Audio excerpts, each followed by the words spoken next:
A panicky President Emmerson Mnangagwa has resorted to busing supporters to impromptu rallies as a way of creating a picture of political popularity and to intimidate internal rivals within ZANU-PF through a make-believe strategy that he enjoys huge support within the party.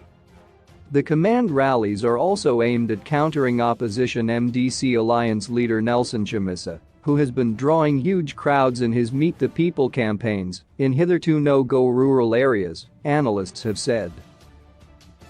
Mnangagwa was served with court papers recently in a case where Sibat Mnangagwa, a ZANU-PF Youth League member, is challenging the constitutionality of his ascendancy to power following the 2017 coup. Mnangagwa filed papers at the High Court in October seeking an order declaring illegal the November 19, 2017 ZANU-PF Central Committee meeting that removed the late Robert Mugabe as the party leader. The court action is viewed as part of wider factional fights within ZANU-PF pitting Mnangagwa and a faction allegedly loyal to his deputy Constantino Chiwenga. Analysts said Mnangagwa, who is facing growing anger from the general citizenry and within the party over an imploding economy, has been forced to default to Mugabe's strategy of busing supporters to rallies to push back threats to his presidency. Upon his return from Glasgow, Scotland on Thursday, where he was attending a United Nations Climate Change Summit, COP26, Mnangagwa was welcomed by hundreds of people that had been bussed from all corners of Harare and further afield. An internal party communiqué gave specific instructions to all ZANU-PF district chairpersons to make sure that they get at least 300 people from each district brought to the airport to meet the president. The instruction also advised the district secretaries for transport to collect buses provided for the purpose from a designated location. The following day after the Harare Command rally, the president went to Matabeleland North to preside over the graduation ceremony at Lupane State University. As happened in Harare, Bulawayo, ZANU-PF structures were ordered to organize a huge rally to welcome Mnangagwa when he landed at the Joshua Mngwibukong airport. Hundreds of people were, therefore, bussed to the airport to cheer the president at this impromptu rally. Most of those that get on the buses are usually those that are benefiting from ZANU-PF's system of political patronage and fear victimization and deprivation. They have been allocated marketplaces, received controversially allocated residential stands, or owe the party one favor or the other. The fear is that, if they do not participate in this self-ingratiating exercise by the party leader, ZANU-PF would withdraw whatever freebies they have. The idea of Mnangagwa commandeering Zupco buses to bring crowds to his rallies is a clear sign of his fears of the ongoing internal power struggles within ZANU-PF. Bringing crowds to himself is a pushback on calls within the party and outside for him to leave office for allegedly failing to deliver on his promises. So this is a show of force and support, but unfortunately this is abuse of state resources, political analyst Rashwiat Mukundu said. This is a replication of history from what we were witnessing with Mugabe in the past, when every time he felt under threat he would seek to demonstrate that he was still wanted by busing people to such impromptu rallies.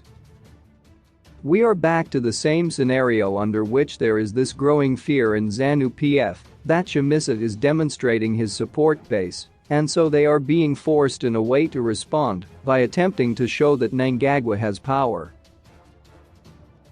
In 2007, former war veterans leader Jabulani Sabanda led a million-man march on the streets of Harare in support of Mugabe's candidature to contest the following year's 2008 elections. Many thousands of ZANU-PF supporters were ferried into Harare from all over the country by buses and trains. Even school buses were commandeered to join this political gamesmanship without the consent of parents who owned the buses. In 2016, former youth leader Kudzai Chipanga also mobilized a 1 million man march in the capital in support of Mugabe amid infighting in ZANU-PF.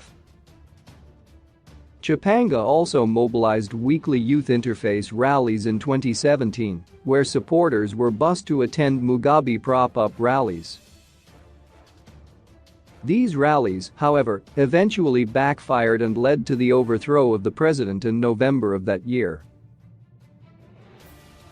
Bulawayo-based commentator Effing accused Mnangagwa of bleeding the struggling ZUPCO for political expediency. The party survives on abuse of power and corruption. It is feeding from state resources and abusing state institutions, commandeering a parastatal like ZUPCO to transport party supporters to a rally, Mnangagwa said. He said this abuse of state resources for electioneering purposes was likely to lead to disputed elections in 2023. The contest has already begun in various political parties and individuals, and, therefore, what ZANU-PF is doing is contributing to the 2023 elections, and clearly with the abuse of state resources, elections are already not free and fair even before they start. We are already in a crisis that will lead us into a disputed election because ZANU-PF using ZUPCO to bus people to its rallies is an abuse not only of the law, but it is against the provisions of the Constitution that govern elections. Mnangagwa was endorsed as the ZANU-PF 2023 presidential candidate during the party's recent annual conference. ZANU-PF will hold an elective Congress in 2022. Chamisa has also emerged as the MDC Alliance presidential candidate to square off with Mnangagwa for the second time in as many years after narrowly losing to him in the disputed 2018 elections. The Zimbabwe Coalition on Debt and Development, ZIMCD, a debt management and public finance accountability research institute, said the abuse of ZUPCO buses feeds into Auditor General AG, Mildred Shiras, reports that public institutions are collapsing because of abuse. We have a lot of case studies where parastatals fail because of misuse and being used for partisan or political rallies and whatever. For me, as a taxpayer, I would want to know if they, ZANU-PF, are paying for these services because this is taxpayers' money. ZUPCO is a state enterprise, and if you look into the AG's reports, most of them are in arrears on everything. This is because the resources are used for political party politics, ZIMCD's Florence Ndlovu said.